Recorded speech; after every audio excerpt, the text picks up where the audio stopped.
Hi, I'm Glen Raz. The night I pulled that little girl from the flames, I thought I was saving a stranger's child.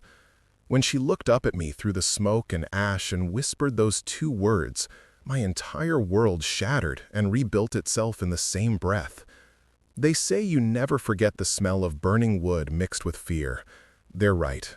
But what they don't tell you is how that smell can unlock every lie you've been living with, every truth you've been too afraid to face. Before we jump back in, tell us where you're tuning in from, and if this story touches you, make sure you're subscribed, because tomorrow I've saved something extra special for you. The call came through dispatch at 11:47 on a Tuesday night. Structure fire on Maple Ridge, possible occupants inside. I was already in my turnout gear before the alarm finished its second rotation.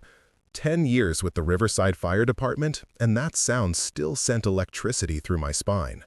My partner, Torres, was behind the wheel before I even made it to the bay. We rolled out with engine 4 and ladder 3 right behind us, sirens cutting through the October night like scissors through silk. The house was a 2-story craftsman style, the kind that used to fill this neighborhood back when mill workers could afford to raise families on a single income. Now, most of them were split into apartments or left to rot. This one was somewhere in between. Flames poured from the second-floor windows, orange and furious, licking up toward the eaves. Black smoke billowed into the sky, blocking out the stars. A woman stood in the front yard screaming. Her voice was raw, already shredded. She wore a bathrobe and slippers, her hair wild around her face. Torres went to her while I sized up the structure. Captain Reeves was already barking orders, establishing water supply, positioning the ladder. Standard operation, but nothing about fire is ever truly standard. Every building burns different. Every second counts different. The woman grabbed Torres by his coat. I could see her mouth moving, see the desperation in her eyes even from 20 feet away. Then Torres turned to me, and his face told me everything. Someone was still inside. I didn't wait for orders. Captain Reeves knew me well enough not to try stopping me. I checked my mask, confirmed my air, and headed for the front door. The heat hit me like a wall before I even crossed the threshold. The fire was upstairs, feeding on old wood and whatever cheap furniture filled those rooms. Smoke rolled down the stairwell in thick, gray waves. Visibility was maybe 3 feet if I was lucky. I stayed low, swept left through what looked like a living room. Couch, coffee table, television still playing some late-night talk show like the world wasn't ending around it. Nothing. I moved to the kitchen, checked under the table, behind the refrigerator. People hide in the strangest places when they're scared. Still nothing. The stairs. I had maybe 7 minutes of air left. The structure groaned above me, wood beams expanding and contracting, looking for the point where they'd just give up and come down. I took the stairs 2 at a time, hand on the wall, feeling my way through the smoke. The heat was intense now, pushing through my gear, making sweat run down my back in rivers. 3 doors on the second floor. One was already engulfed, flames eating through the frame. I kicked open the second door. A bedroom, empty except for a mattress on the floor and some scattered clothes. The third door was stuck. I hit it with my shoulder, twice, and it gave way. The room was smaller than the others, and the smoke was somehow thicker here, sitting heavy near the floor. I dropped to my knees and swept my arms in wide arcs. My glove hit something soft. I pulled back the smoke with my other hand and saw her. She was maybe 5 years old, curled in the corner between a dresser and the wall, a stuffed rabbit clutched to her chest. Her eyes were closed. For a terrible second, I thought I was too late, but then I saw her chest rise, just barely. I scooped her up, tucked her inside my coat, and turned back toward the door. That's when the ceiling started coming down. I heard it before I saw it, a crack like lightning, followed by a roar.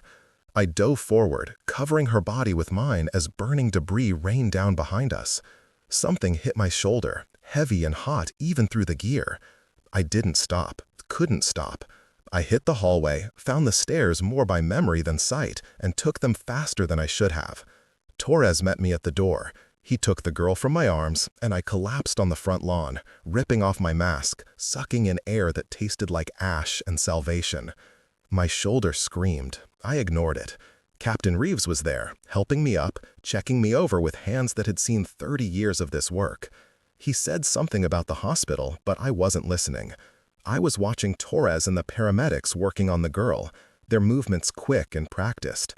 One of them started CPR, the other prepared an oxygen mask. The woman in the bathrobe was on her knees, hands pressed to her mouth, rocking back and forth. I wanted to go to her, to tell her it would be okay, but I couldn't move. My legs had decided they were done for the night. Then I heard it, a small cough.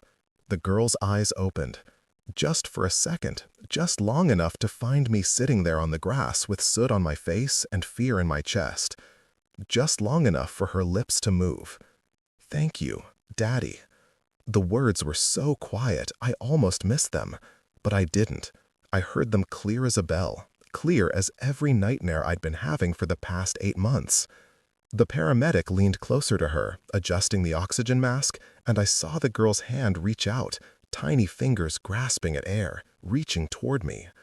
Torres looked at me. The woman in the bathrobe looked at me. Captain Reeves looked at me. And in that moment, with smoke still rising from the house behind us and sirens wailing from the ambulance, I realized what I should have known the second I saw her face through the smoke. She had my eyes.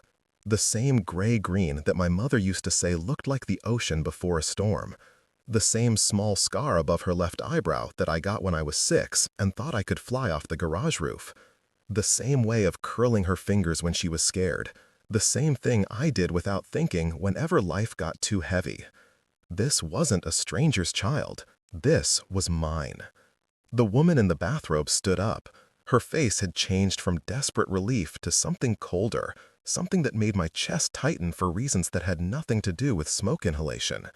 She walked toward me, and even through the chaos, even with firefighters still working the scene and water still pouring into what was left of the house, everything seemed to go quiet.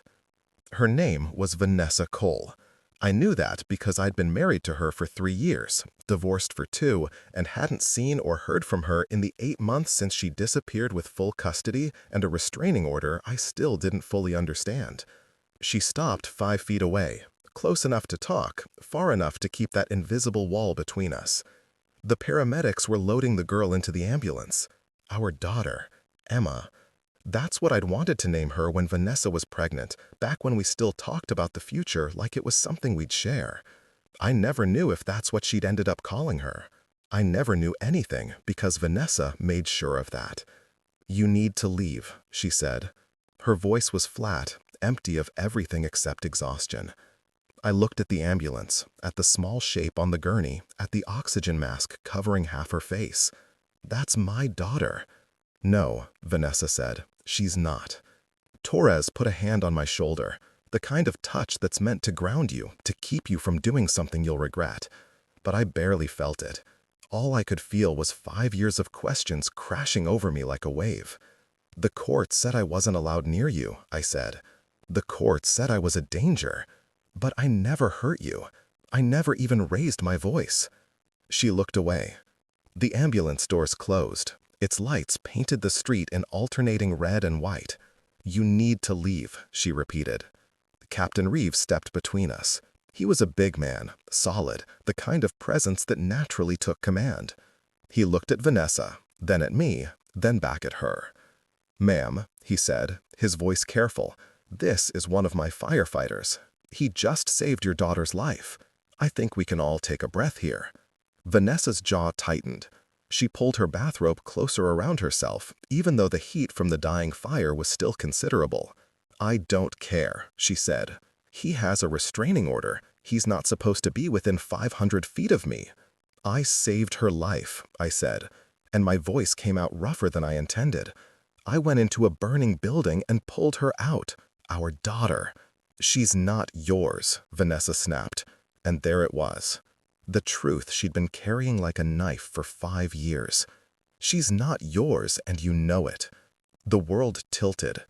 I heard Torres say my name, heard Captain Reeves trying to mediate, trying to keep this from escalating. But all I could see was Vanessa's face, hard and certain. And all I could remember was the pregnancy test, the ultrasound photos, the fights we had about whether I was ready to be a father. I remembered the night she left, how she'd packed everything while I was at work, how she'd taken every photo of us, every piece of evidence that we'd ever been happy. I remembered the court papers that arrived 3 weeks later, the restraining order that came with them, the accusations that made me sound like someone I didn't recognize. Domestic violence, emotional abuse, threats of harm. None of it was true. But truth doesn't matter when someone tells a story first, tells it loudly, tells it with tears in their eyes, and a lawyer who knows exactly which words carry weight. The ambulance pulled away.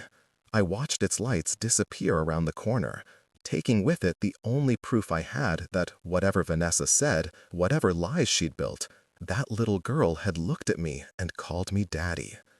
Torres drove me to the hospital.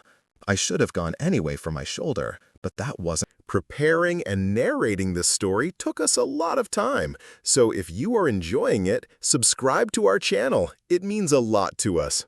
Now, back to the story. I went because Emma was there, and I needed to see her one more time before the world closed back around me. The emergency room was bright and sterile and smelled like disinfectant, trying to cover up blood and fear. A nurse directed us to the pediatric wing. Emma was in room 412, stable condition, being kept overnight for observation. Smoke inhalation can do strange things to small lungs. I stood outside her door for a long time. Through the window, I could see her on the bed, oxygen tube in her nose, monitors beeping softly beside her. Vanessa sat in a chair next to the bed, her head in her hands. She looked smaller here, under the fluorescent lights, less like the woman who destroyed my life, and more like someone who was just barely holding herself together. I pushed open the door. Vanessa's head snapped up. For a second, something flickered across her face. Not anger, something older, something that looked almost like guilt.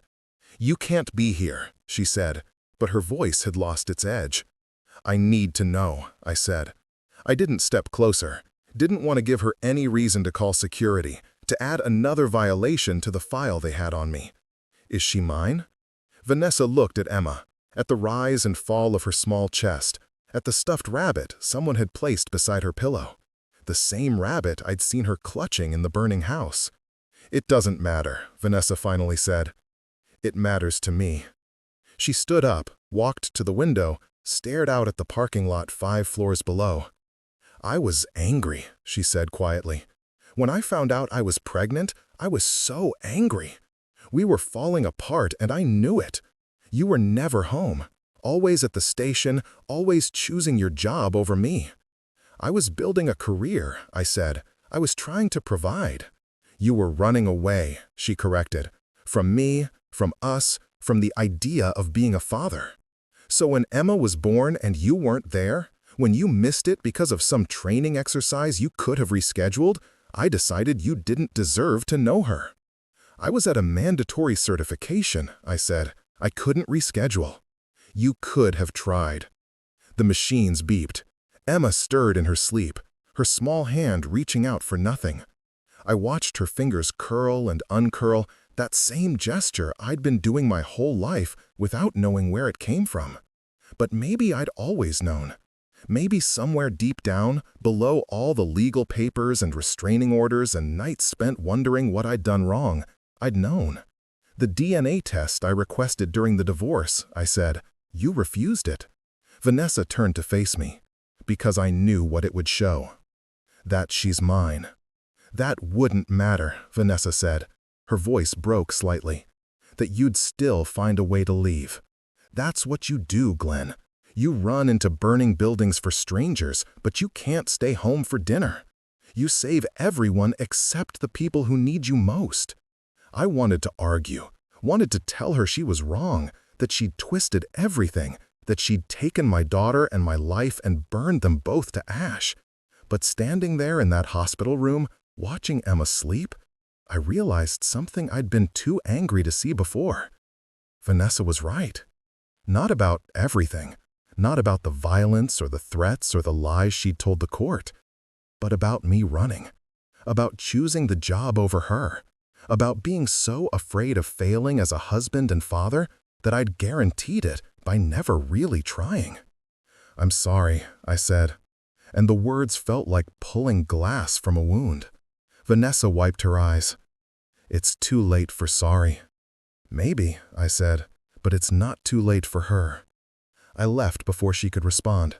Torres was waiting in the hallway, 2 cups of coffee in his hands. He gave me one without asking if I wanted it.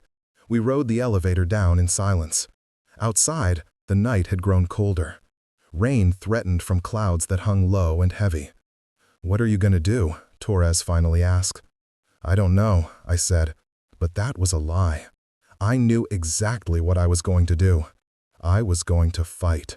Not the way I should have fought 5 years ago, not with anger or hurt pride, but with the same determination I brought to every fire, every rescue, every situation where giving up meant someone didn't make it out alive. Emma had called me daddy. Maybe Vanessa was right that biology didn't matter. Maybe I hadn't been there the way I should have been. But that little girl knew me. Somehow, through all the distance and time and lies, she knew me. And I wasn't going to let her down again. The next morning, I called Mitchell Brennan, a family attorney someone at the station had recommended years ago when the divorce first started. He'd tried to take my case back then, but I'd refused, too convinced that if I just stayed quiet and cooperative, Vanessa would eventually calm down and we could work things out like adults. I was an idiot. Mitchell's office was in a converted house downtown, the kind of place that still had crown molding and hardwood floors that creaked. He was younger than I expected, maybe 40, with wire-rimmed glasses and the kind of calm demeanor that probably helped when dealing with people whose lives were falling apart. I told him everything. The fire, the rescue, Emma calling me daddy, Vanessa's reaction, the restraining order, the custody agreement I'd signed without fighting because my lawyer at the time said fighting would only make me look worse. Mitchell listened without interrupting, taking notes on a yellow legal pad. When I finished, he set down his pen and leaned back in his chair. "The good news," he said, "is that you violated the restraining order in the course of your duties as a firefighter. You weren't stalking her or trying to make contact. You were doing your job. Any judge will see that. And the bad news? The bad news is that restraining orders exist for a reason. Even if this violation gets dismissed, we're still looking at a history that says you're dangerous. We need to challenge that foundation before we can build anything else." "How?" He picked up his pen again. "We start with character witnesses. People who can testify that you're not the person those court documents describe. Your captain, your colleagues, friends, family.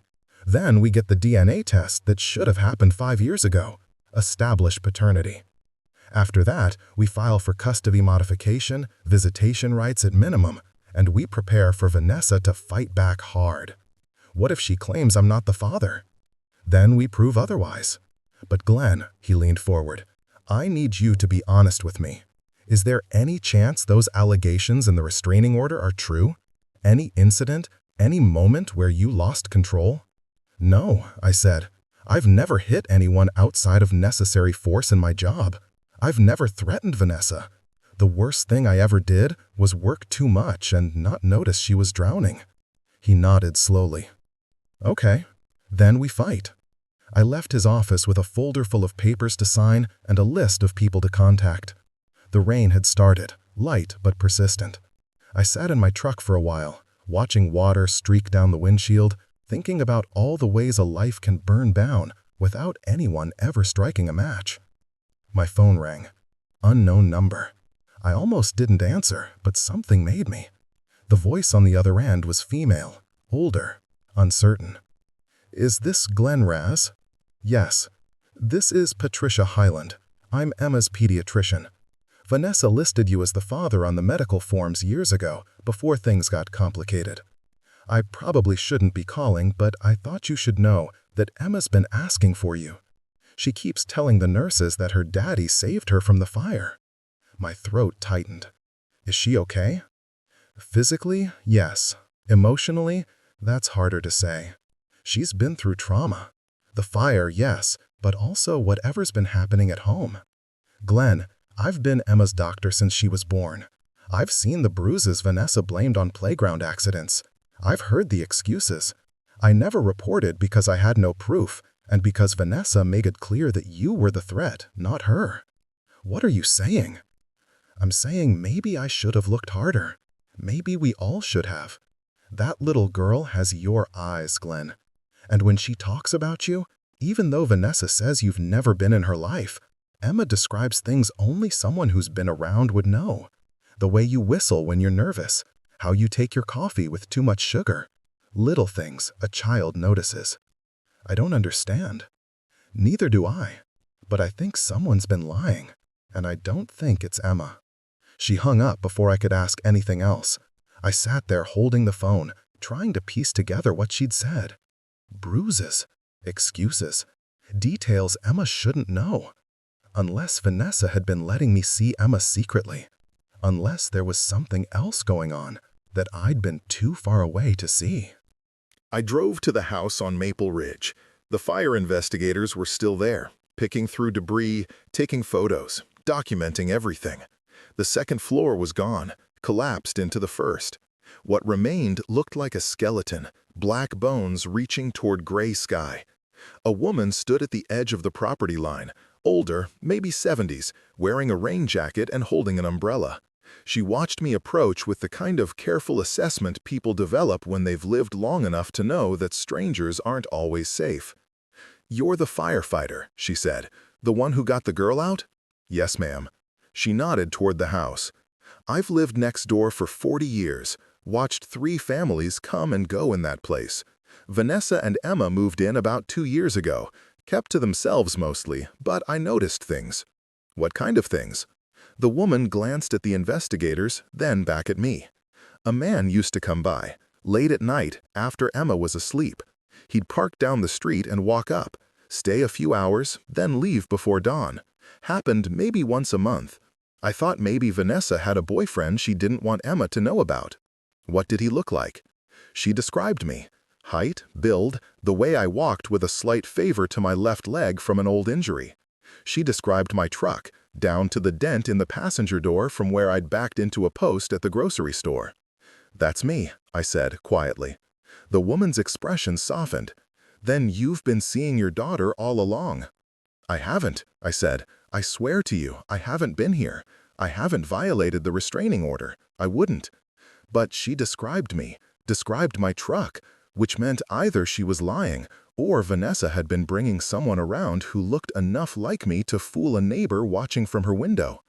Or maybe Vanessa had been feeding Emma stories, planting memories, creating a version of me that existed only in a child's imagination.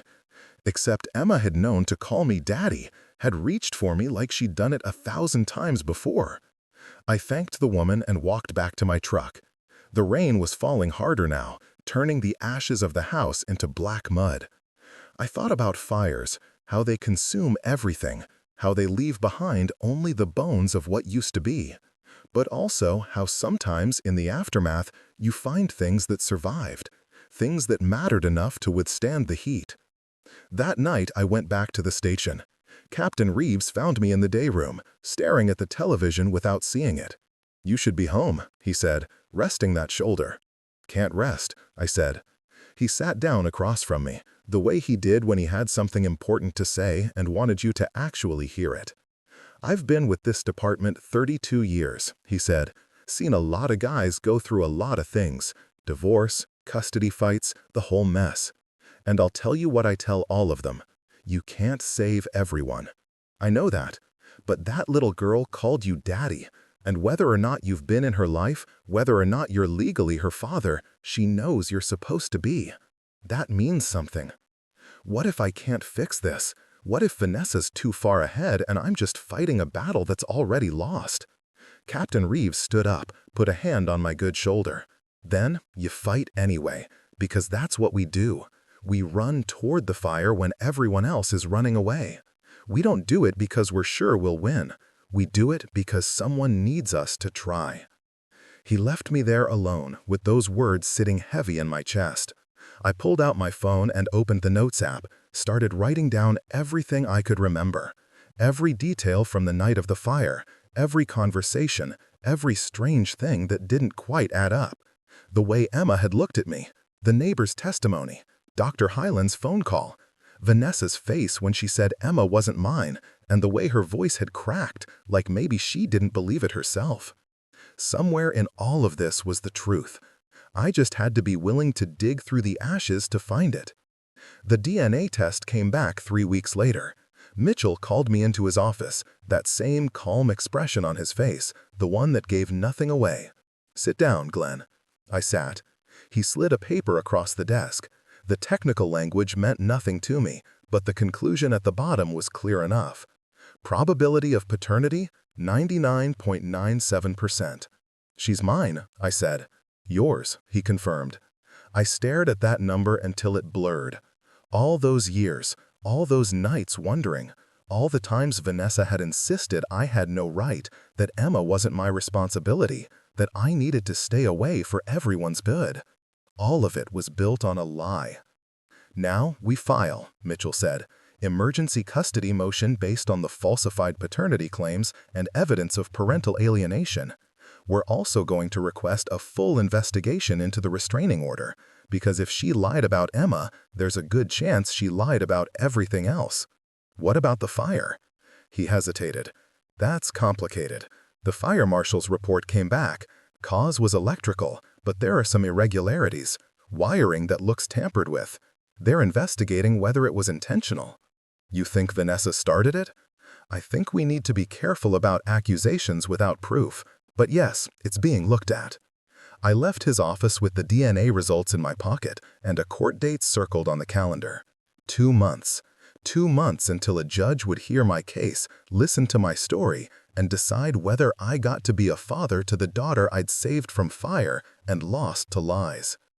I went to see Emma, not at the house, which was still condemned, not at wherever Vanessa had moved him to, which I didn't know and couldn't ask. I went to her school. Riverside Elementary sat on the edge of town, a single-story brick building, surrounded by playground equipment that had seen better decades. I parked across the street and waited. Recess was at noon. I'd looked it up online, the kind of thing that probably made me look like exactly the kind of person Vanessa had painted me to be. At 12:15, the children poured out like water from a broken dam. I scanned the crowd, looking for gray-green eyes and a small scar above the left eyebrow. Found her by the swings, alone, dragging her feet in the dirt. She looked so small, smaller than she'd seemed in the burning house or the hospital bed.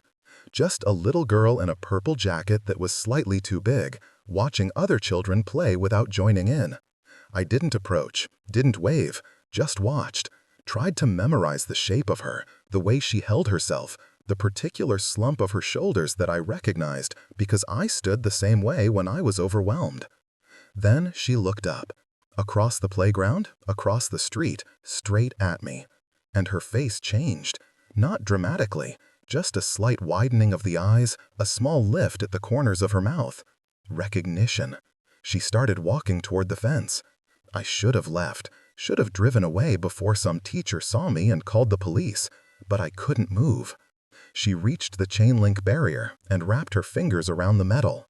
"Hi," she said. "Hi, Emma. You're my daddy." She said it like a fact, simple and sure. "You saved me from the fire." "I did." "Mommy says you're not real, that I made you up because I was scared." "I'm real." She nodded, satisfied. "I knew it. You smell like smoke and coffee. That's how I knew in the fire. I couldn't see you, but I could smell you, and I knew you'd come." My chest hurt worse than my shoulder ever had.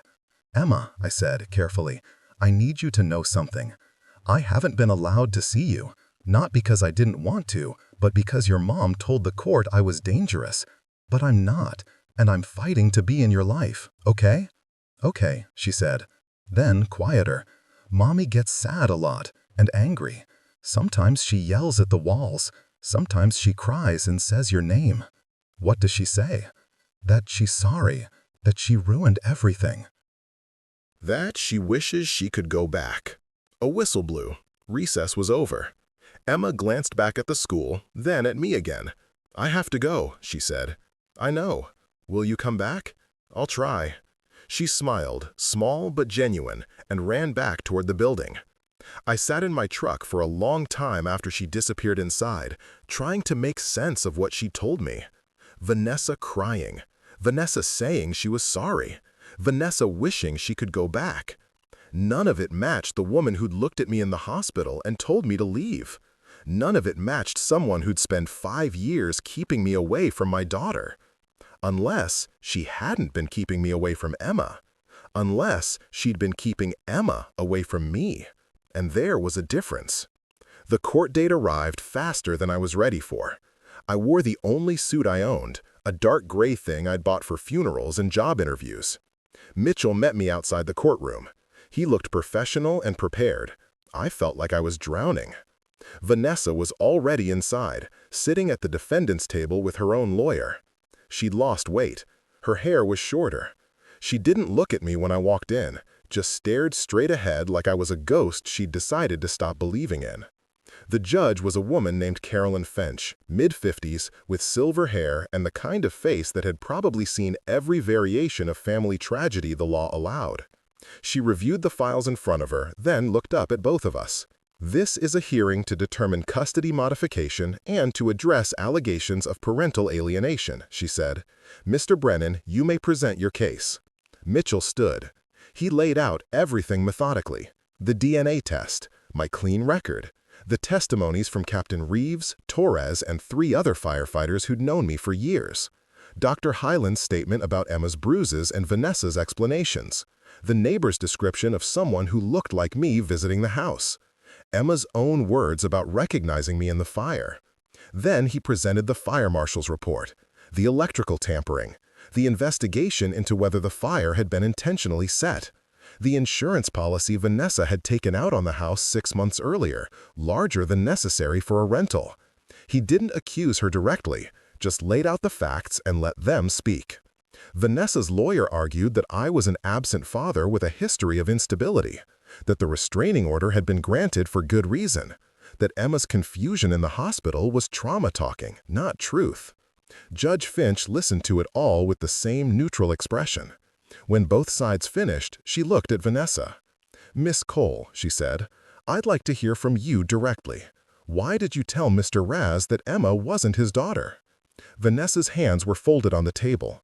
They were shaking slightly. "Because I wanted to hurt him," she said quietly.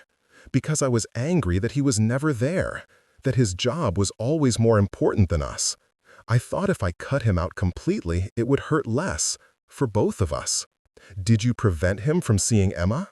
"Yes." "Did you fabricate the allegations in the restraining order?" The courtroom went silent. Even the court reporter stopped typing. Vanessa looked at her lawyer, who was shaking his head slightly. Then she looked at me. Finally, actually looked at me. "Yes," she said, "I made it up, all of it. He never hurt me, never threatened me. I just wanted him gone because I didn't know how else to handle what we'd become." Judge Finch's expression didn't change, but something in the air shifted. "Why come forward now?" "Because he saved her," Vanessa said, and her voice broke. "He ran into a burning building and saved our daughter, and I realized that I'd spent 5 years punishing him for not being perfect when I've been so much worse than imperfect. I've been cruel and selfish, and Emma deserves better than that." She was crying now, openly, mascara running down her cheeks in dark trails. I wanted to feel vindicated, wanted to feel that rush of justice being served, but all I felt was tired. Judge Finch ordered a recess. We reconvened an hour later. She delivered her ruling calmly, methodically, like she was reading a recipe instead of rearranging lives. The restraining order was vacated. I was granted joint custody with a gradual reintroduction schedule. Vanessa would undergo mandatory counseling. The fire investigation would continue, and, depending on its outcome, there might be criminal charges. I walked out of that courtroom with Mitchell beside me and Torres waiting in the hallway.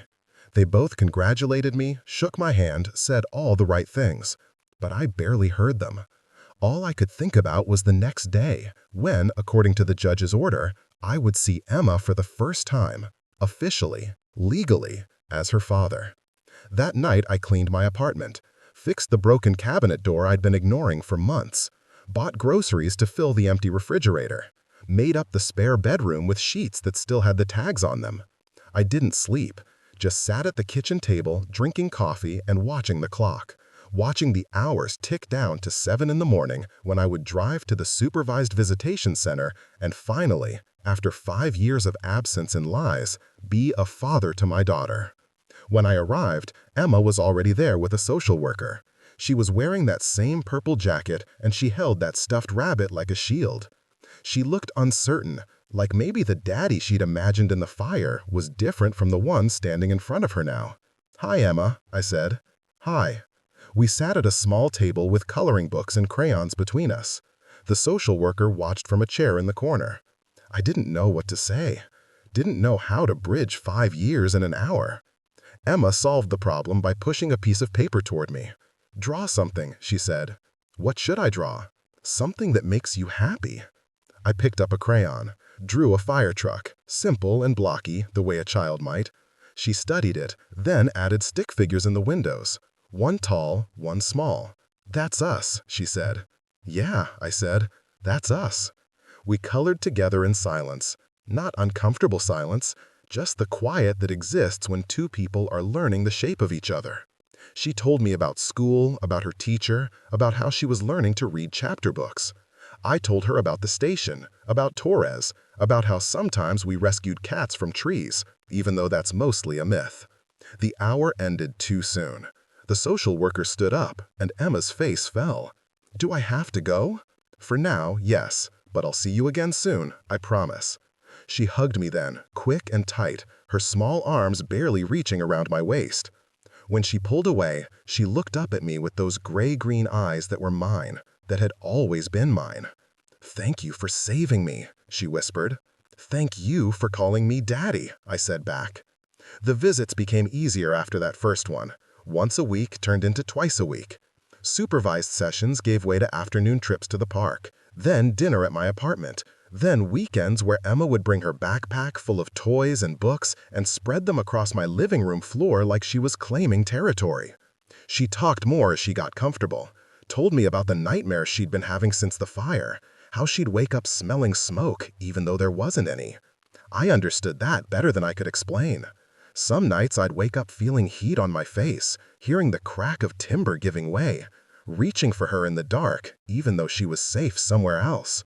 Vanessa and I didn't speak much during the exchanges. She'd arrive at my door, hand Emma over with minimal words, then leave before the silence between us could grow too heavy. I could see the guilt in her face every time, the way she couldn't quite meet my eyes.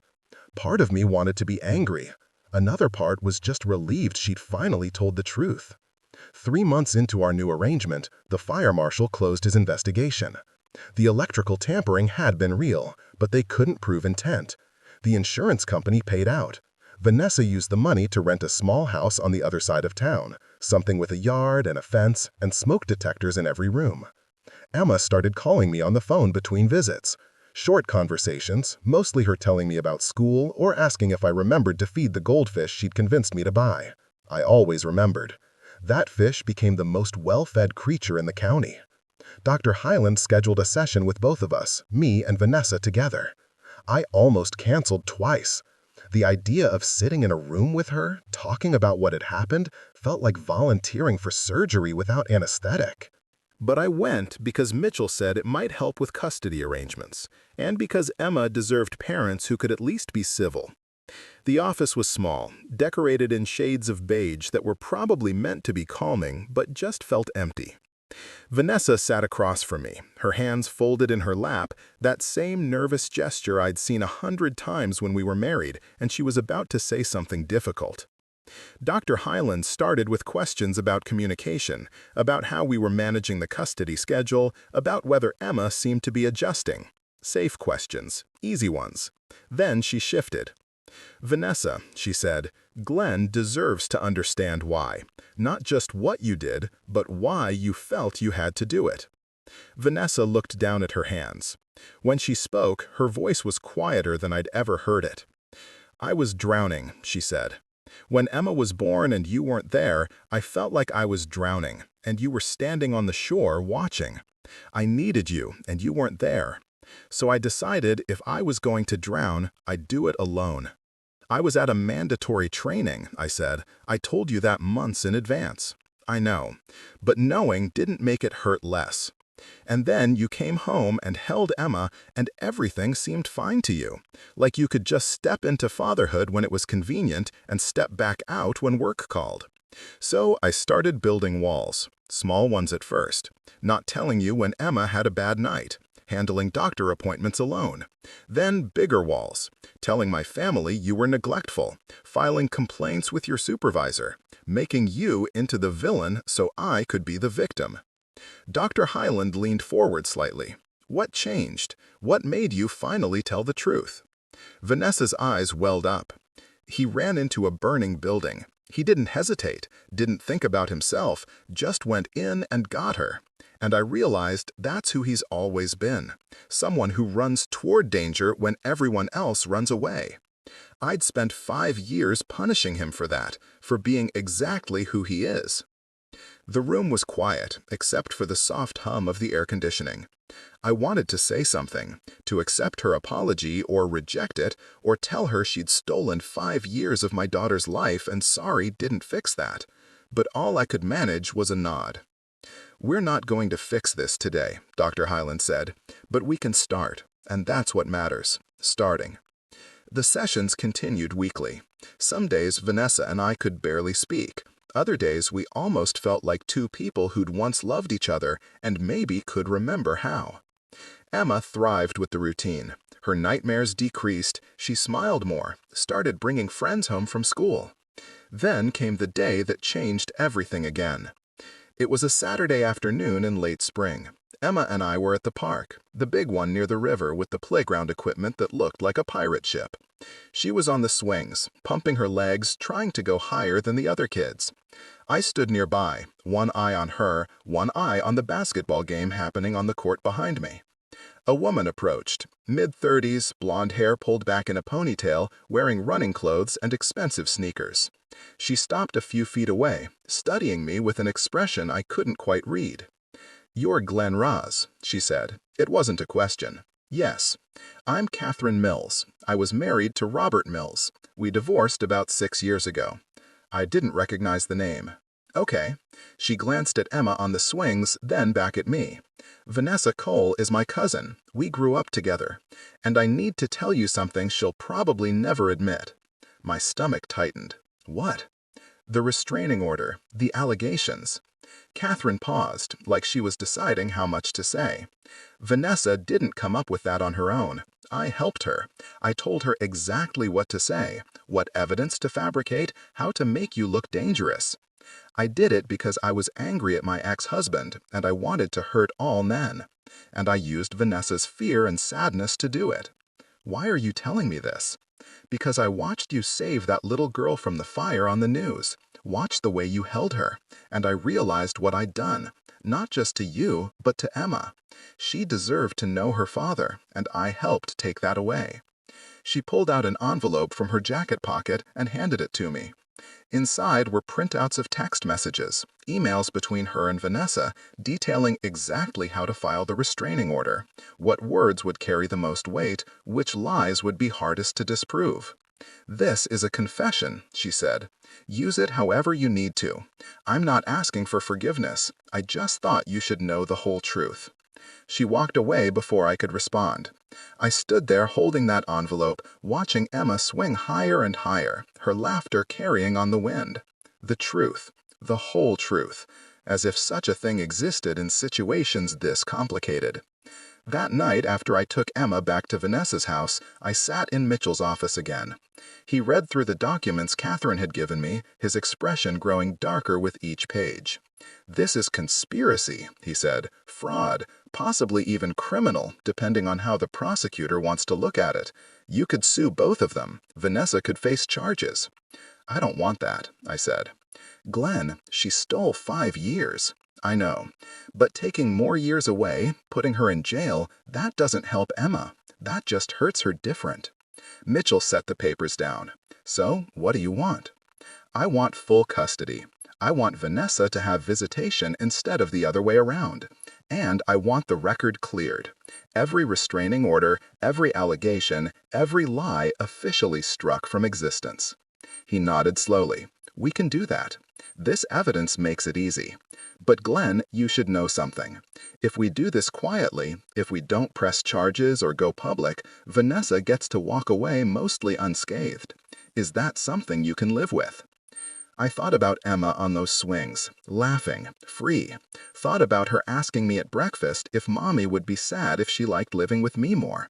Thought about the years ahead, graduations and birthdays, and all the small moments that make up a life. Yes, I said, I can live with that. The custody modification went through 3 weeks later. Judge Finch reviewed the new evidence, listened to brief statements from both sides, and ruled in my favor. Emma would live with me primarily. Vanessa would have her every other weekend and 1 evening a week. The restraining order and all associated allegations were expunged from the record. Vanessa didn't fight it. She sat in that courtroom and accepted it with the same quiet resignation she'd shown that first day in the hospital. When it was over, she approached me in the hallway. "Thank you," she said, "for not destroying me." "I'm not doing this for you," I replied. "I'm doing it for Emma." "I know. That's why I'm thanking you, because you're a better person than I was." She walked away, and I let her go. There was nothing left to say between us that hadn't already been said, or broken, or burned down to ash. Emma moved into my apartment the following Saturday. She brought her clothes, her books, her stuffed rabbit, and a cardboard box full of drawings she'd made over the years. Most of them were pictures of houses with stick figure families.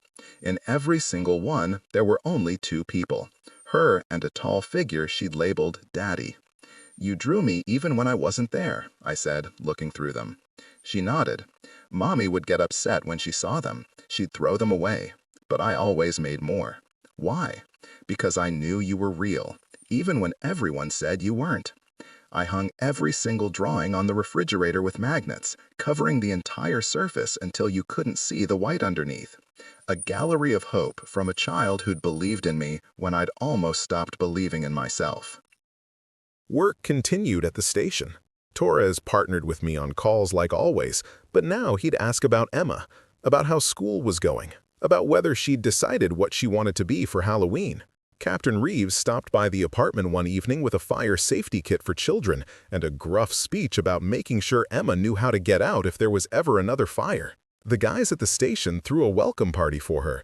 Nothing fancy, just pizza and cake in the day room with everyone off shift showing up. They gave her a plastic fire helmet and taught her how to slide down the pole and let her sit in the driver's seat of Engine 4. She beamed the whole time, soaking up the attention, asking 1,000 questions about hoses and ladders and whether the Dalmatian mascot painted on the side of the truck was a real dog. "That's Pepper," Torres told her. "She died before you were born, but she was the best dog this station ever had." "Can we get a dog?" asked me later that night as I tucked her into bed.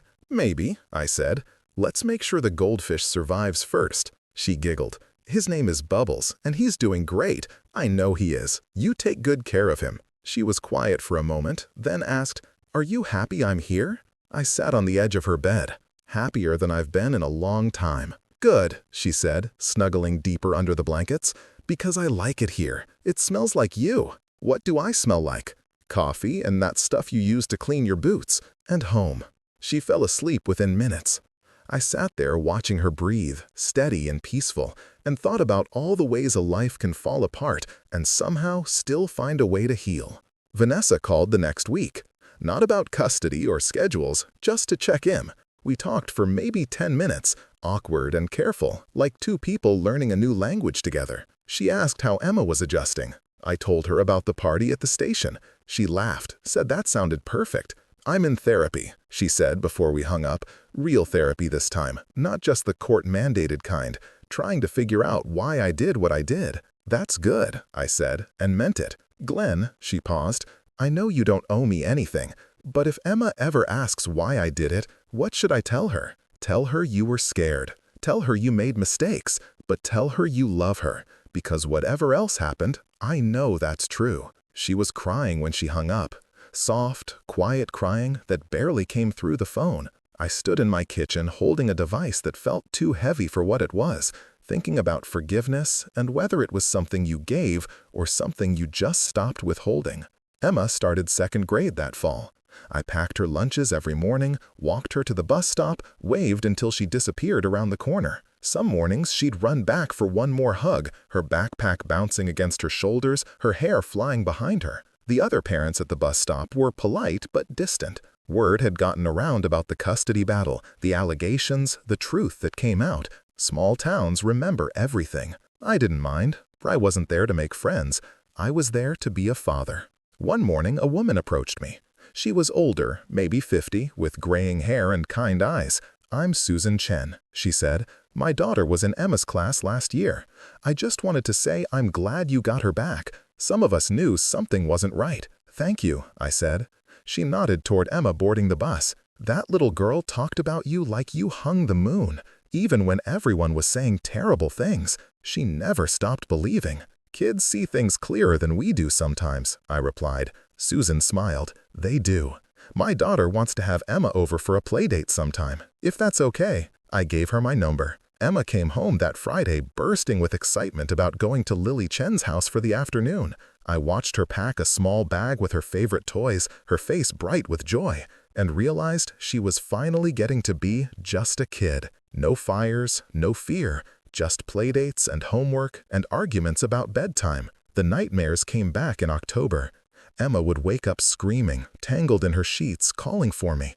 I'd go to her room and hold her until the shaking stopped, until she remembered where she was, that she was safe. Dr. Hyland said it was normal. Trauma doesn't heal on a schedule. Some nights are harder than others. I started sleeping with my door open so I could hear her better, started keeping a nightlight on in the hallway, started reading her extra bedtime stories, anything to push back the darkness a little longer.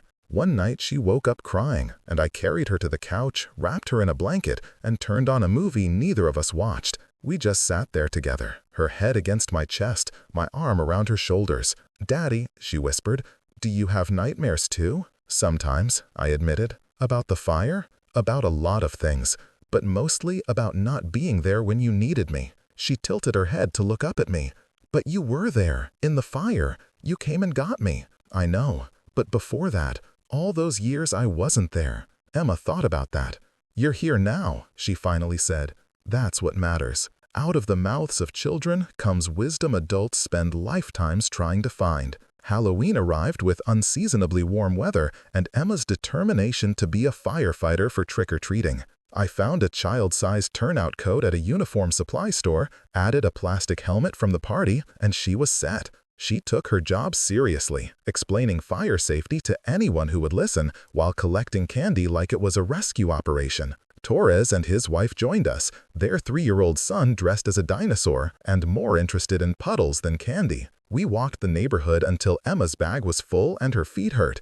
Back home, she dumped her haul on the living room floor and began the serious business of sorting and trading. "This was the best Halloween ever," she announced. "Better than last year." Her expression dimmed slightly. "Last year, Mommy was sad. We didn't go out much." "Well, this year we went to every house in a 6-block radius. I think you collected enough candy to last until Christmas." She grinned. "Can I have one piece before bed?" "One small piece." She chose a chocolate bar, ate it slowly, savoring every bite. Then she hugged me goodnight and went to brush her teeth without being asked. Small victories. Thanksgiving came with an invitation I didn't expect. Vanessa called asking if Emma could spend the day with her family. I hesitated, remembering all the times her family had looked at me like I was something tracked in on their shoes. But Emma wanted to go, wanted to see her grandmother and cousins, and I couldn't say no to that. I dropped her off that morning with instructions to call if she needed anything. Vanessa's mother answered the door, a tall woman with the same features as her daughter, but harder, colder. She looked at me without speaking, then turned and called for Emma. "Thank you for bringing her," Vanessa said from behind her mother. "We'll have her back by 8. I nodded and left before the silence could grow teeth. I spent Thanksgiving at the station. We always cooked a big meal for whoever was on shift, plus anyone who didn't have anywhere else to go.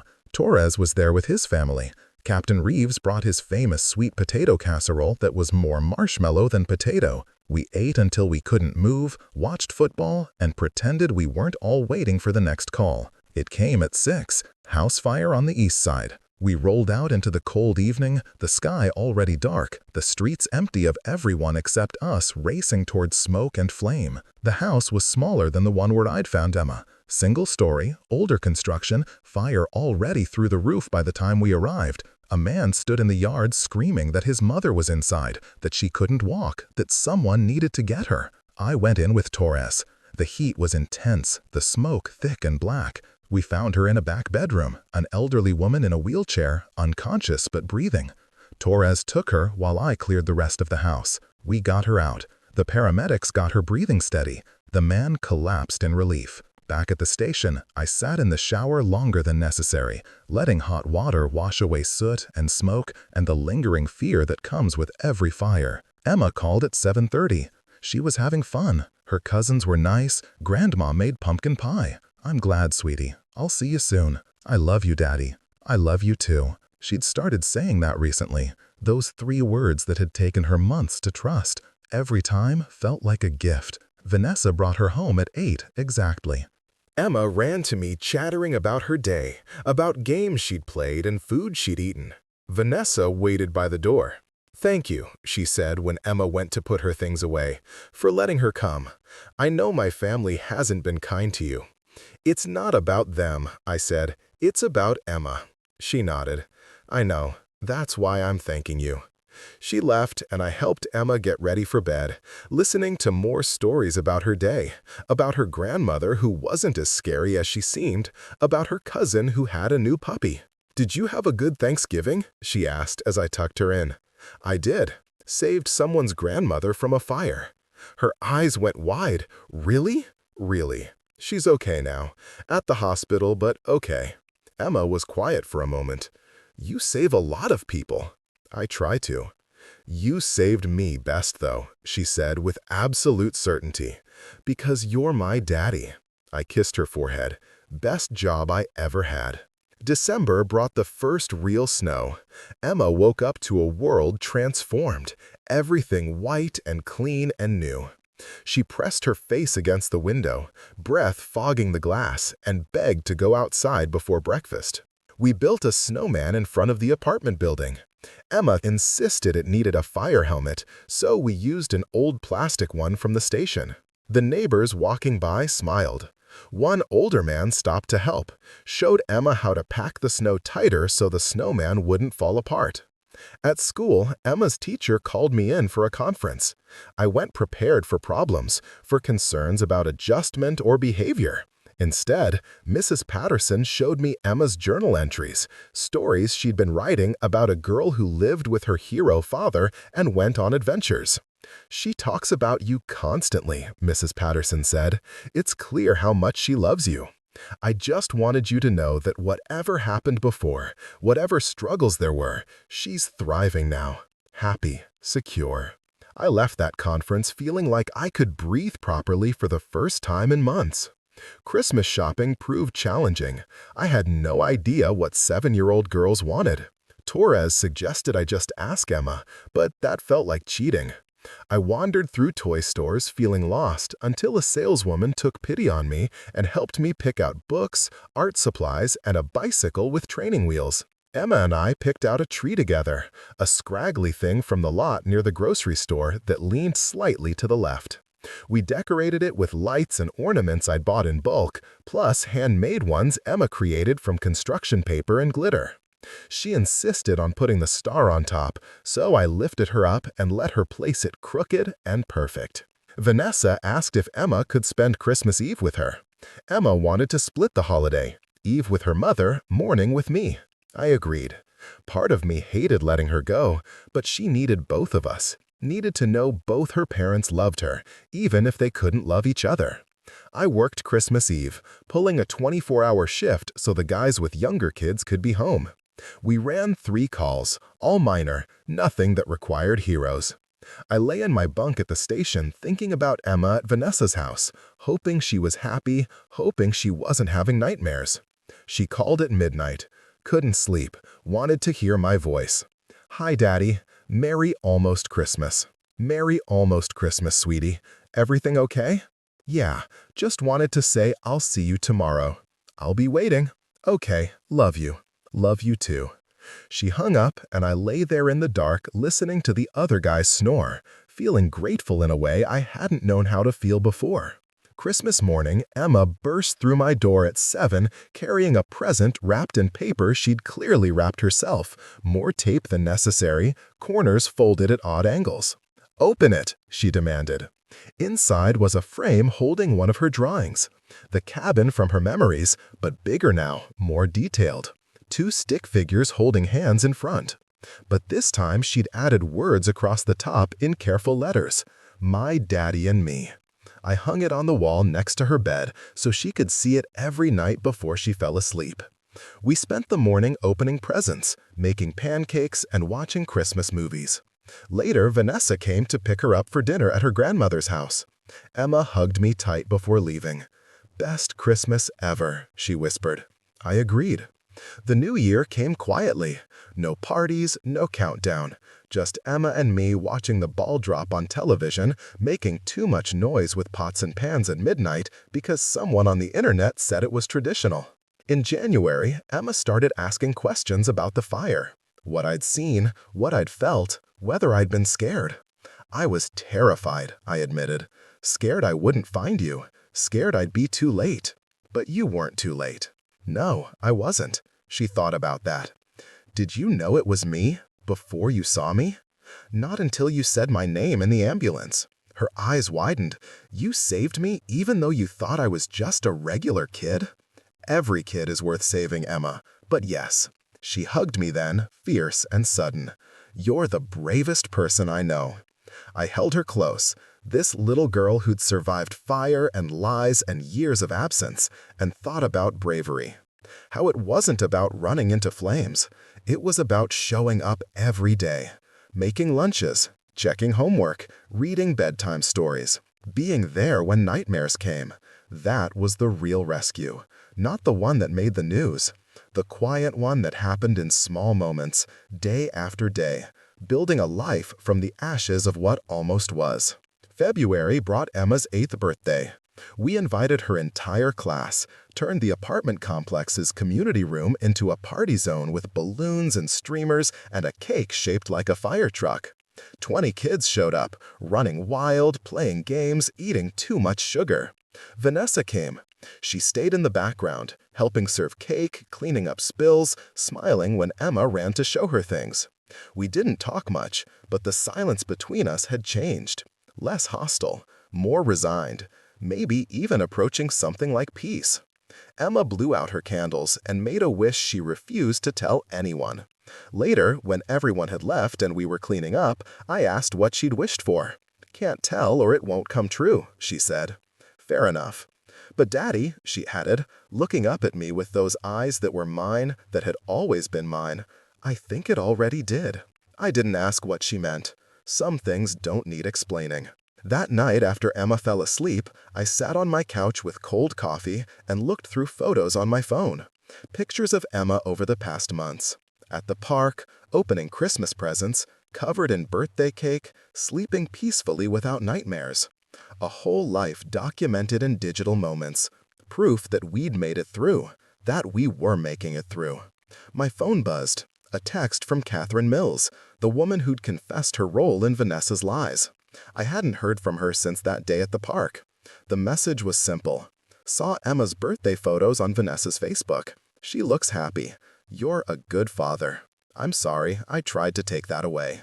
I didn't respond. Some apologies sit better without reply. March brought parent-teacher conferences and news that Emma was reading above grade level, excelling in math, making friends easily. Mrs. Patterson showed me Emma's latest assignment, a story about a firefighter who saved people, but whose real superpower was making the best pancakes. "I think you might be her hero," Mrs. Patterson said with a smile. "She's mine," I replied.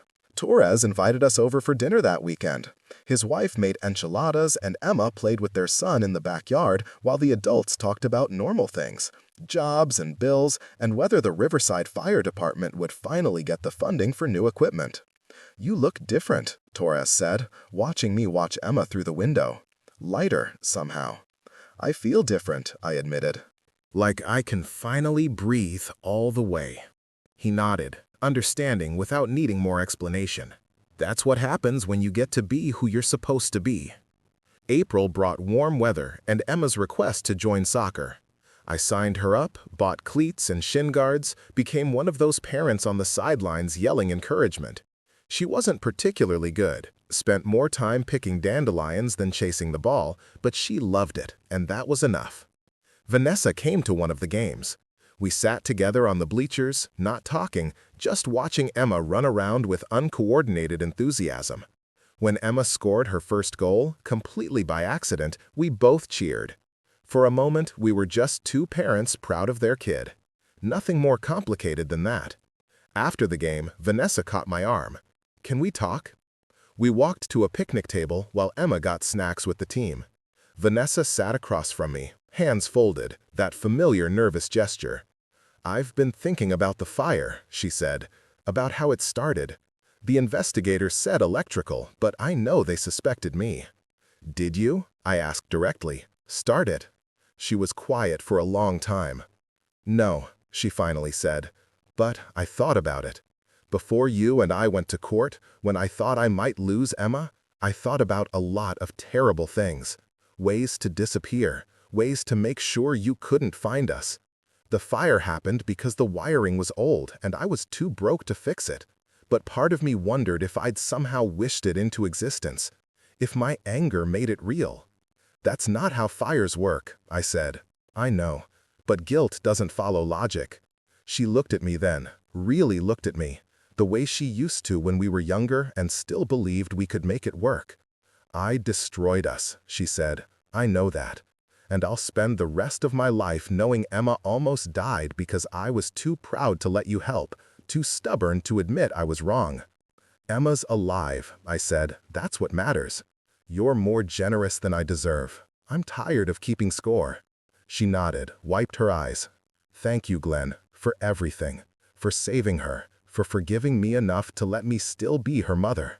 "You'll always be her mother," I said. "That doesn't change." We walked back to where Emma was showing off her medal, a participation trophy that she treated like Olympic gold. She ran to both of us, hugging Vanessa first, then me, creating a bridge between two people who'd burned everything down and were slowly, carefully, building something new from the remains. May brought the end of the school year and Emma's request to spend more time at Vanessa's. Not because she didn't want to be with me, she explained carefully, but because she wanted to help her mom not be so sad. I talked to Dr. Hyland about it. She said it was natural for Emma to want to care for both parents, to feel responsible for our happiness. But she also said Emma needed to be a kid, not a mediator. I explained to Emma that adults had to take care of their own sadness, that it wasn't her job to fix her mother. She listened seriously, then asked if she could still visit more because she missed her mom when they were apart too long. "Of course," I said. We adjusted the schedule, more flexibility, less rigid adherence to court orders. I dropped Emma off at Vanessa's house 3 or 4 times a week, picked her up, smiling and carrying drawings or projects they'd worked on together. One afternoon, I arrived to find them baking cookies, the kitchen a mess of flour and chocolate chips. Emma insisted I come in, try one, stay for a few minutes. I sat at Vanessa's kitchen table, ate a cookie that was somehow both burned and undercooked, and watched my daughter and her mother laugh together. This is what healing looked like. Imperfect, messy, but real. June brought summer vacation and Emma's declaration that she wanted to go to camp. Not sleepaway camp, just the day program at the rec center. Arts and crafts, swimming, field trips. She came home every afternoon, sun-tired and happy, showing me lanyards and painted rocks and telling me about new friends. I took a week off work and we drove to the coast. Rented a small cabin that smelled like pine and salt air. Spent days on the beach, Emma collecting shells and building sandcastles while I read paperback novels and pretended I wasn't checking my phone every 10 minutes in case the station called. One evening we sat on the beach watching the sunset, Emma leaning against my side, her hair still damp from swimming. "Daddy," she said, "do you think things happen for a reason?" "Like what?" "Like the fire, like us finding each other again." I thought about that, about chaos and chance and the thin line between tragedy and salvation. "I don't know," I said honestly, "but I'm glad we did." "Me too," she said, "even though it was scary. Scary things can lead to good things sometimes." She nodded, satisfied with that answer. Then she fell asleep right there on the beach, and I carried her back to the cabin, her head on my shoulder, her breath soft and steady against my neck. This, I thought, this is what I was supposed to save. Not just her life in that burning house, but all the small moments after. Every laugh, every question, every peaceful sleep. This what mattered. July brought Emma's request for a dog. We'd graduated from the goldfish, who had indeed survived and was now living in a tank 3 times bigger than necessary. I took her to the animal shelter, told her we were just looking, knowing full well we wouldn't leave without adopting something. She found a mutt, maybe 40 pounds, brown and gray and white mixed together in no particular pattern. He'd been there for 3 months, the shelter worker said, too old for most people to want, too energetic for seniors looking for a calm companion. Emma knelt down, and he walked right to her, tail wagging slowly. "This one," she said. "You sure? He's kinda scraggly."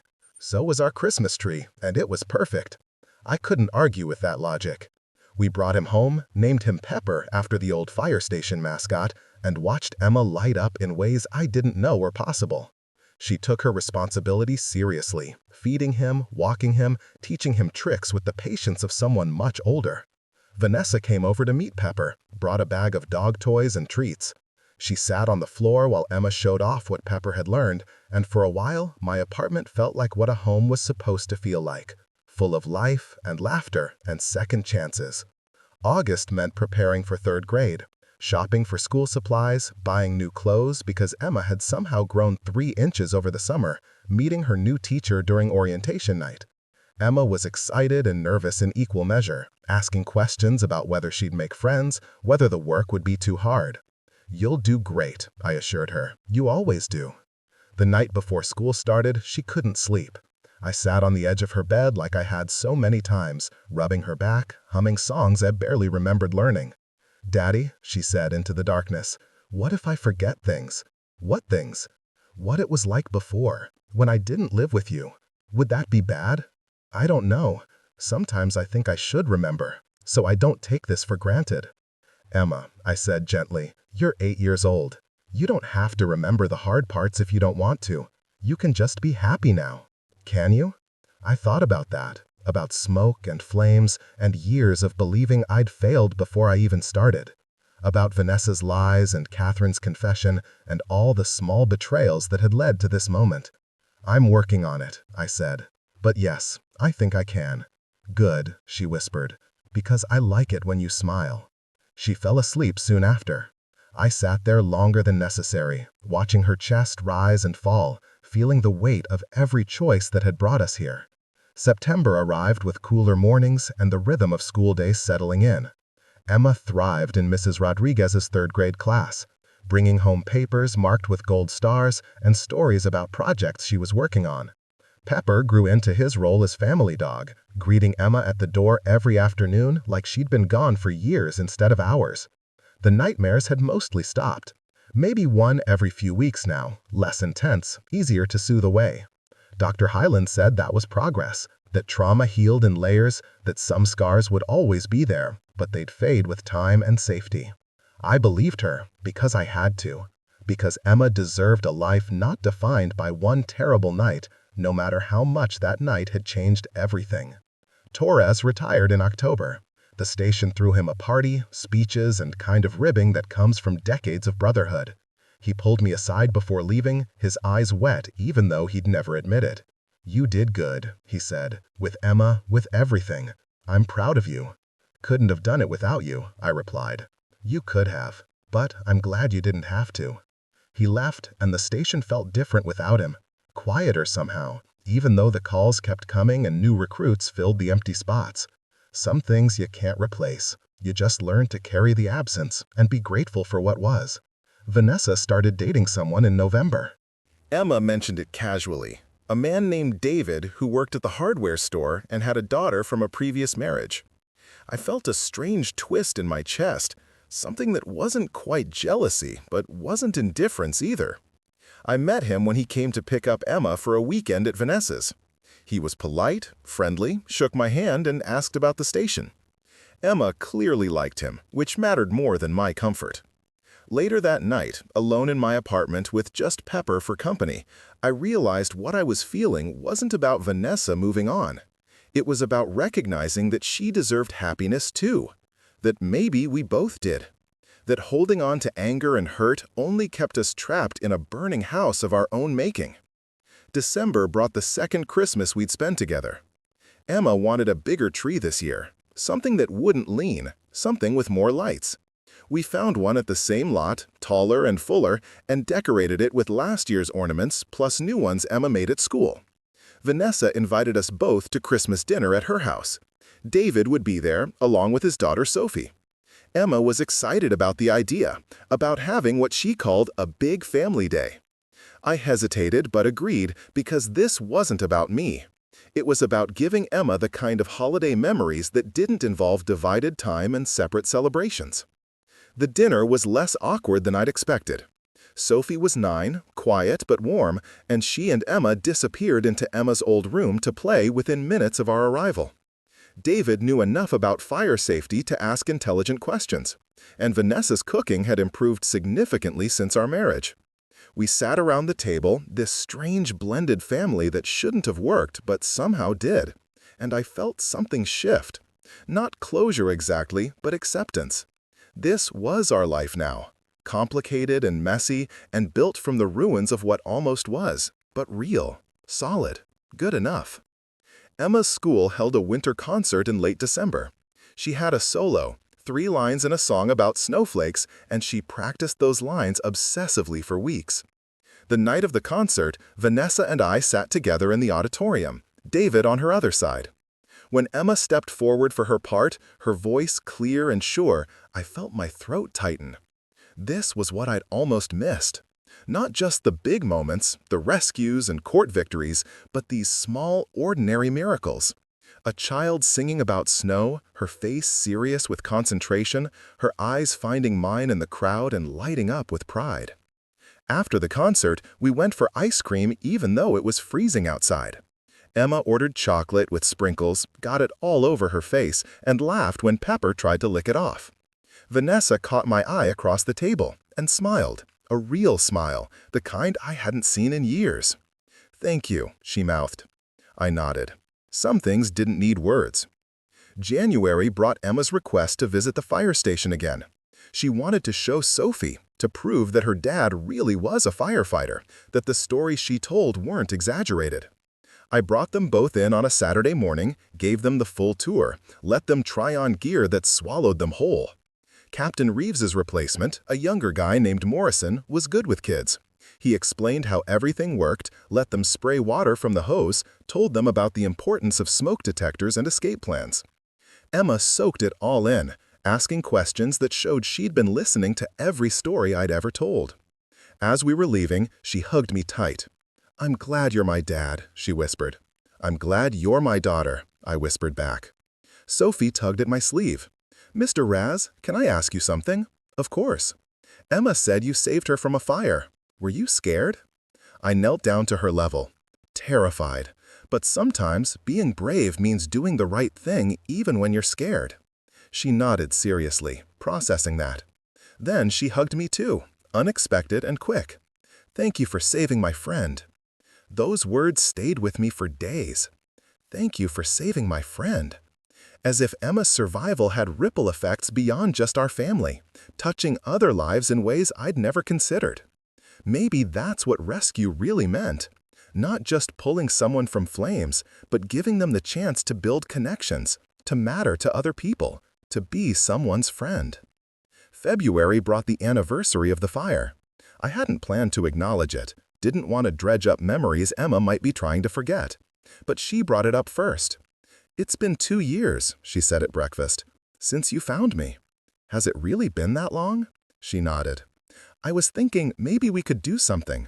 To remember, but also to celebrate." "What did you have in mind?" "Could we go back to where the house was, just to see?" I wasn't sure that was a good idea, but Dr. Hyland had said letting Emma control her narrative was important. So that afternoon, we drove to Maple Ridge. The lot where the house had stood was empty now, just grass and a for sale sign. The neighbor who'd seen my truck was outside, the same woman who'd testified about the mysterious visitor. She recognized us immediately, walked over with a warm smile. "Look at you," she said to Emma, "all grown up and thriving." Emma smiled shyly. "This is where my old house was." "It is. But you know what? I think something beautiful will be built here someday. Something better than what was."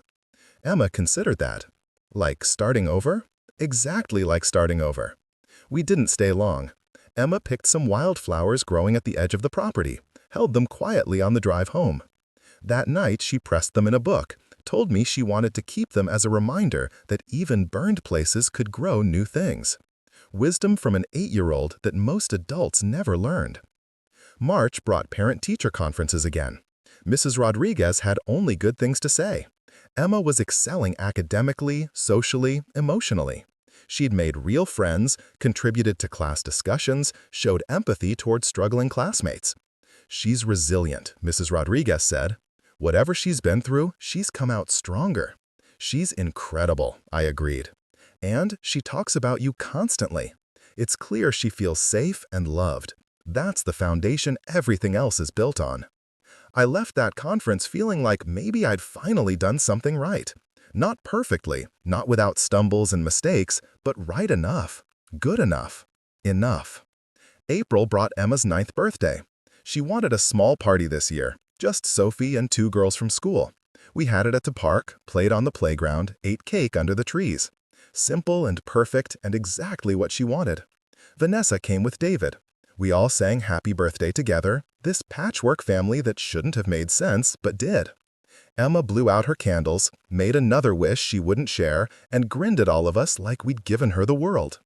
Later, after everyone had left and it was just us cleaning up, Emma asked if she could tell me her wish. "I thought if you told, it wouldn't come true." "It already did last year," she said, "so maybe I can tell this year's." "Okay, what did you wish for?" "That nothing ever changes. That we stay like this forever." I pulled her close. "Some things will change, sweetie. You'll grow up, go to high school, maybe college. Life keeps moving. But we'll still be us, right? You and me. Always," I promised. "No matter what changes, that never will." She hugged me tighter. "Good, because you're my best friend." Those words hit harder than any thank you, any whispered daddy in the dark. You're my best friend. Not just her father, not just her rescuer, but her person.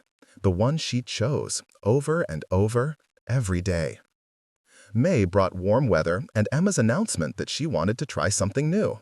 Not soccer, which she decided wasn't really her thing. She wanted to volunteer at the animal shelter where we'd found Pepper. "You're 9, I said. "I don't think they let kids that young volunteer."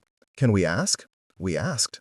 They said she could come with an adult, help socialize the dogs, read to the cats, do small tasks under supervision. So Saturday mornings became our shelter time. Emma would sit in the cat room reading aloud while cats climbed on her lap. She'd walk dogs with me, talking to them like they understood every word. The staff loved her, said she had a gift with the scared animals, the ones who'd been through trauma and didn't trust easily. She'd sit patiently, let them come to her, never forced affection, just offered safety and waited. Watching her with those animals, I understood something about healing I'd missed before. You couldn't rush it, couldn't force someone to trust just because you wanted them to. You had to show up consistently, prove you were safe, and let them decide when they were ready. That's what I'd been doing with Emma, not rescuing her again and again, but just being present. Steady. There. And slowly, she decided I was safe enough to love. June brought the end of 3rd grade and Emma's excitement about summer camp again.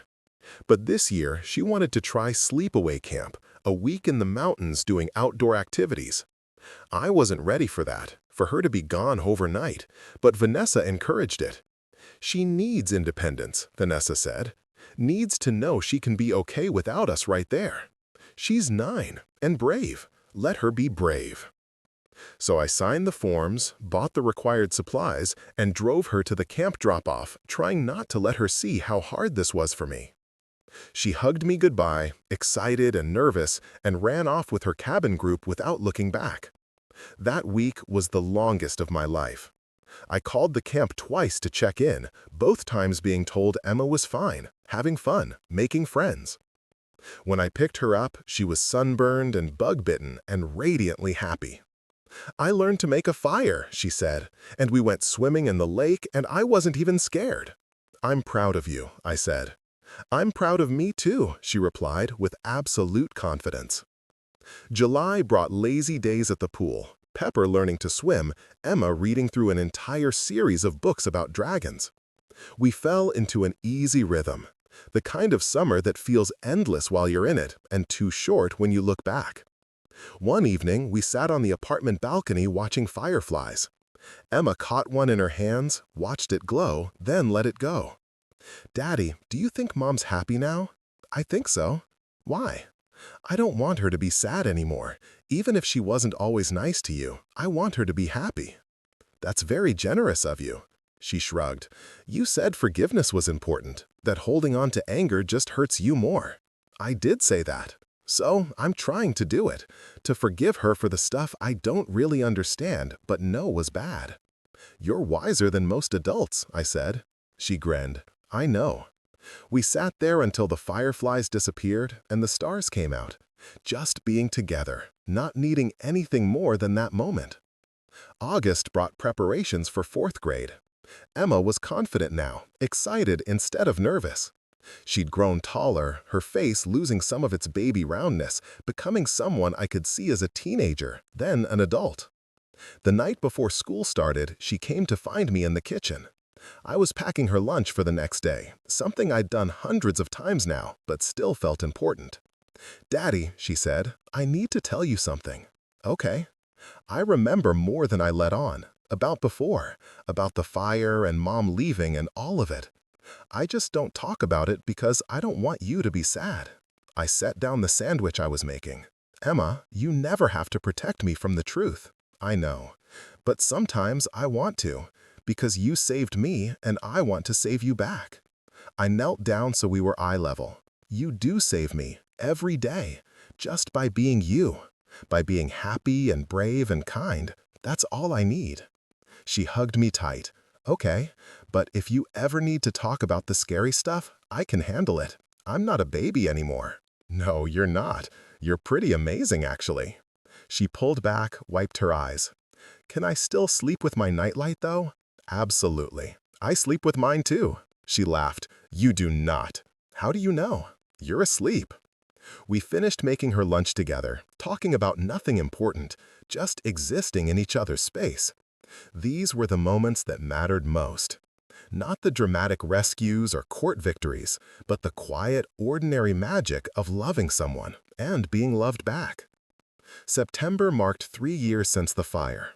Emma didn't want to visit the empty lot this time. Instead, she asked if we could donate to a fire safety program, help make sure other kids knew what to do in emergencies. We found a local nonprofit that provided free smoke detectors and fire safety education. Emma used her birthday money to sponsor 2 families. When the organization sent her a thank you letter, she hung it on her wall next to all her school awards. "That's worth more than any medal," she said. October brought cooler weather and Emma's decision that she wanted to dress as a firefighter again for Halloween. Not because she wanted to be like me, she clarified, but because firefighters were just cool. "Fair enough," I said. We went trick-or-treating with Sophie and David's family, a group of neighbors, the whole community. Emma's candy haul was respectable, her joy infectious. Watching her run from house to house, cape flying behind her ridiculous helmet, I thought about how far we'd come. From a burning house to this. From whispered daddy to confident declarations of love. From broken to healing to something better than whole. Something real. November brought Thanksgiving with both families. My apartment was too small, so we gathered at Vanessa and David's house. Emma and Sophie set the table while the adults cooked, Pepper begged for scraps, and laughter filled rooms that had once held only silence and secrets. Before we ate, Emma stood up. "I want to say something," she announced. We all looked at her, this 9-year-old girl with more courage than most adults would ever find. "I'm thankful for my family," she said. "All of it. My dad who saved me and keeps saving me every day. My mom who's learning to be happy. David and Sophie who make mom smile. And Pepper, who's a very good dog." She sat down to applause and watery eyes around the table. Vanessa reached across and squeezed my hand, a gesture of truce or gratitude, or maybe just acknowledgement that we'd both survived our own fires and made it here, scarred but standing. December brought Christmas plans and Emma's request for one specific gift. Not a toy or game, but a photo album. She wanted to document our life together, every moment from the fire forward. Proof that we were real and permanent, and hers. I bought her the nicest one I could find, leather-bound with blank pages. We spent hours going through photos on my phone, printing them, arranging them chronologically. Emma wrote captions in careful handwriting, telling our story the way she saw it. The last page she left blank. "For the future," she said, "for all the good stuff that's still coming." Christmas morning we exchanged gifts. Emma loved her album, spent hours adding more photos we'd taken that morning. I received drawings and homemade coupons for things like breakfast in bed and car washing, gifts more valuable than anything money could buy. Later that evening, sitting by our slightly less crooked tree with Pepper snoring at our feet, Emma looked up at me. "Daddy, was I right? Was it worth it?" "What worth it?" "Everything. The fire and the scary parts and all the hard stuff. Was finding each other worth it?" I pulled her close. "Every single second." "Good," she said, settling against my chest. "Because I think we're pretty great together." "The best," I agreed. And we sat there in the glow of Christmas lights, this father and daughter who'd found each other in flames and built something beautiful from the ashes. Not perfect, never perfect, but real and solid and worth every fight, every tear, every moment of doubt that led us here. Outside, snow began to fall. Inside, we were warm and safe, and that, I'd learned, was everything that mattered. Emma fell asleep against my shoulder, her breathing steady and peaceful. I didn't move, didn't want to break this moment. Just held her close and thought about the night I'd pulled her from that burning house when she'd whispered, "Thank you, Daddy," without knowing if I'd even hear her. I heard her. I heard her then, and I'd spent 3 years making sure she knew I'd never stop listening, never stop showing up, never stop being the father she'd called for in the dark. Some rescues happened in minutes, others took years, but they all mattered the same. They all meant choosing to run toward the fire instead of away from it, to believe that salvation was possible even when the smoke was too thick to see through. I'd run toward the flames that night, and every day since, I'd kept running toward her, toward us, toward the life we were building together. The fire had taken a house, but it had given me back my daughter, and that was a trade I'd make every single time. Up next, you've got 2 more standout stories right on your screen. If this one hit the mark, you won't want to pass these up. Just click and check them out.